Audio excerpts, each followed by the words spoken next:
Mga kabady, magkaiba po ang kasong robbery with homicide at robbery and homicide. So i-discuss natin ano po ba ang pagkaiba nito.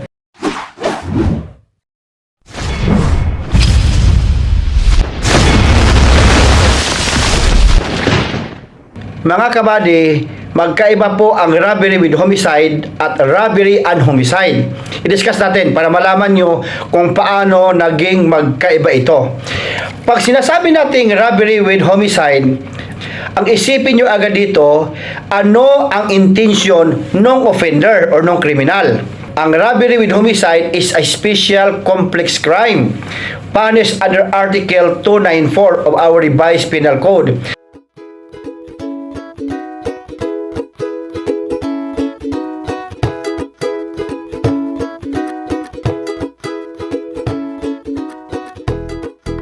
Ang nakalagay po dito, robbery with violence against or intimidation of persons.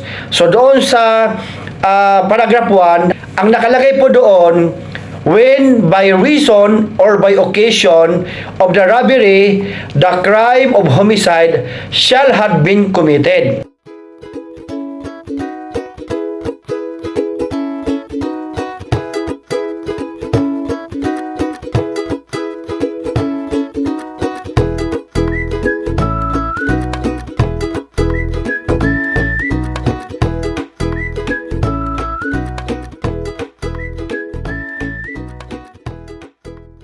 Ano po ang pagkaiba ng by reason or by occasion?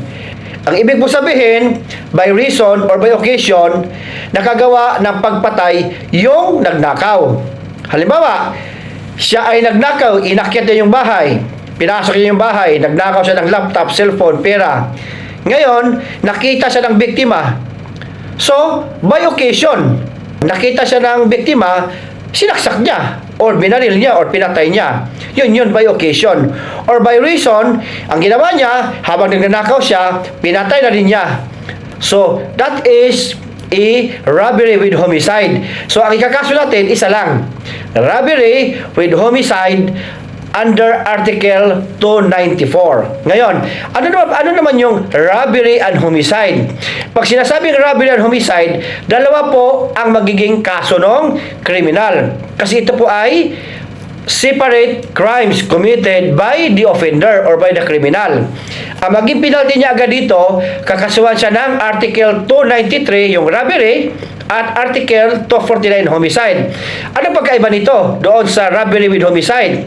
Ito kasi, ang intention mismo ng kriminal ay pagpatay.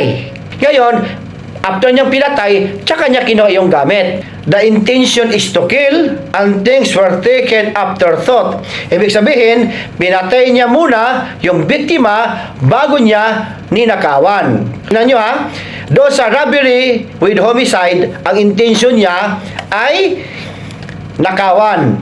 Pero by occasion or by reason, na-commit niya yung homicide. Pwedeng pumalag yung ninakawan, kaya patay niya, or talaga nung nagnakaw siya, pinatay na rin niya yung ninakawan niya para wala na po makapagsabi kung sino ang nagnakaw, para hindi siya malaman kung sino siya. So tandaan natin, ang robbery with homicide, kakasuhan yung nagnakaw ng under Article 294 ng ating revised penal code. Ito ay special complex crime at punishable only in one offense. Kasi nga, ang main objective ng nagnakaw ay magnakaw lang.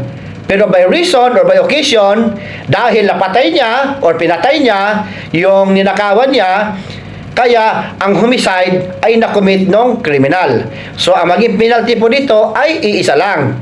Pero pag sinasabi natin robbery and homicide, it is two separate crimes committed by the criminal. So ang intention niya dito ay pumatay muna bago magnakaw.